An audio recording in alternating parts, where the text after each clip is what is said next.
Good morning friends.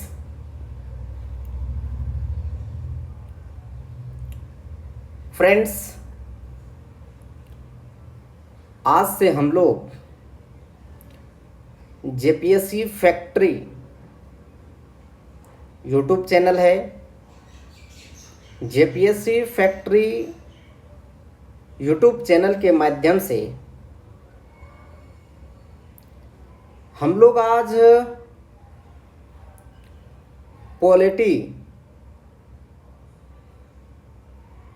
और constitution के बारे में समझेंगे, जानेंगे कि संविधान और राज्य व्यवस्था क्या होता है।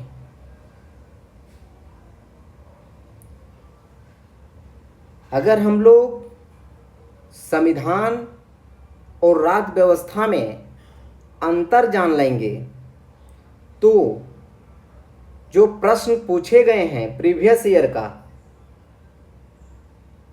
उन प्रश्नों का उत्तर सही तरीके से, सही ढंग से दे पाएंगे।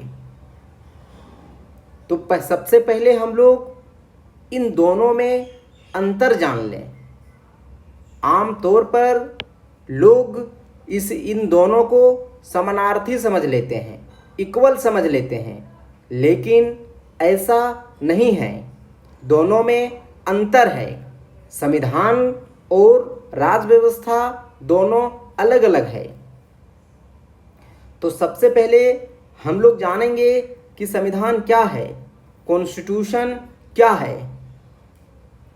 तो हेडिंग आप लोग डालिए कॉन्स्टिट्यूशन। उससे पहले सबसे पहले आप लोग एक हेडिंग डालिए कॉन्स्टिट्यूशन एंड पॉलिटी, संविधान और राज्य व्यवस्था। उसके नीचे आप लोग एक हेडिंग डालिए कॉन्स्टिट्यूशन, संविधान क्या है। तो संविधान उन प्रावधानों का संग्रह है, संविधान उन प्रावधानों का संग्रह है या समुच्चय है जिसके आधार पर किसी देश का शासन चलाया जाता है, अर्थात सार्वजनिक जीवन का संचालन किया जाता है।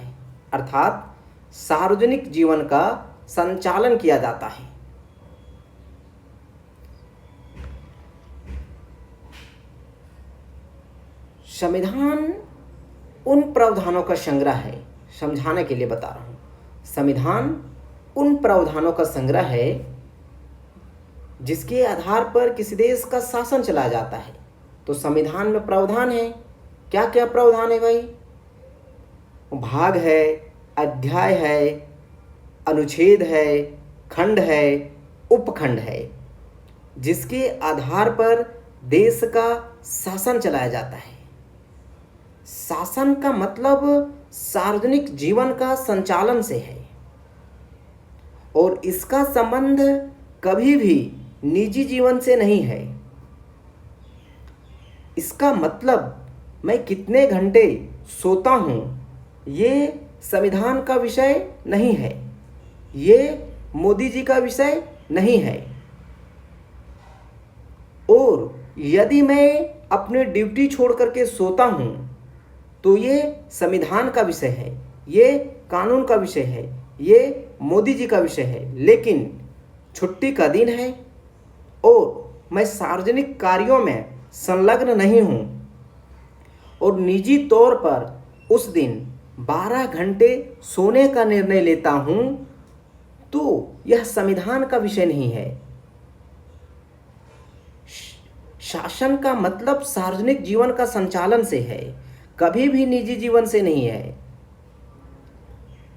पति बनना पत्नी को एक निजी चॉइस हो सकता है, लेकिन राष्ट्रपति बनना यह निजी चॉइस नहीं हो सकता है।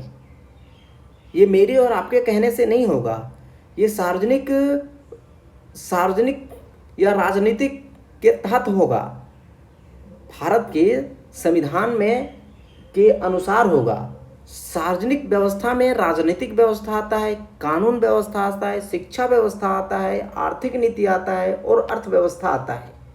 इसका मतलब राष्ट्रपति जो बनेगा वो संविधान के प्रक्रिया के अनुसार तय होगा। कानून व्यवस्था जो बनेगा वो संविधान के प्रक्रिया के द्वारा तय होगा। शिक्षा व्यवस्था जो बनेगा वो संविधान के प्रावधानों के अनुसार तय होगा। आर्थिक नीति जो बनेगा वो संविधान के अनुसार तय होगा। अर्थव्यवस्था का जो नीति बनेगा वो भारत के संविधान के द्वारा तय होगा। ये मेरे और आपके कहने से नहीं होगा, ये संविधान के प्रावधानों के अनुसार तय होगा। तो आपसे अगर कोई पूछे कि संविधान क्या है, तो एक लाइन में उत्तर होना चाहिए, संविधान उन प्रावधानों का संग्रह है जिसके आधार पर किसी देश का शासन चलाया जाता है। ठीक है, फिर हम लोग मिलते हैं अगले क्लास में। तब तक के लिए इजाज़त दीजिए। थैंक यू, धन्यवाद।